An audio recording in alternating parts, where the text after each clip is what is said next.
ఇలా పెట్టడం ద్వారా మీ షోల్డరు, ఇలా కూర్చోవడం ద్వారా మీ నెక్ ప్లస్ ఆల్సో బ్యాక్, అంటే cervical spine plus lumbar spine, ఈ 3 స్ట్రక్చర్స్ కూడా తీవ్రమైన డ్యామేజ్కి లోనయ్యే అవకాశాలు ఉన్నాయి.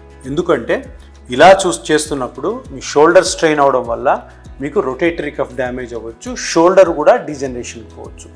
ఇట్లాగ సపోర్ట్ లేకుండా కూర్చోవడం ద్వారా సర్వైకల్ డిస్క్ ప్రొలాప్స్ రావచ్చు, సర్వైకల్ ఫ్యాసెట్ జాయింట్ ఆర్థ్రోపతి రావచ్చు, లంబార్ డిస్క్ ప్రొలాప్స్ రావచ్చు, లంబార్లో కూడా ఫ్యాసెట్ జాయింట్స్ మజిల్స్ స్ట్రెయిన్ అవ్వచ్చు.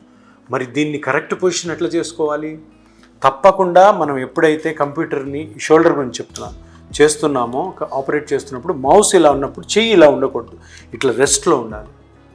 ఇట్లా రెస్ట్లో ఉండి మీరు చేస్తే ఈ మజిల్ స్ట్రెయిన్ కాదు కాబట్టి మీకు పెద్దగా ఈ షోల్డర్ మీద స్ట్రెయిన్ పడదు. ఇంకొకటి, మీరు కూర్చునే విధానం కూడాను ఇది తప్పకుండా ఇట్లాగా వెనక్కి ఆనుకోవాలి అండ్ ఇది ఇట్లా స్ట్రైట్గా ఉండాలి.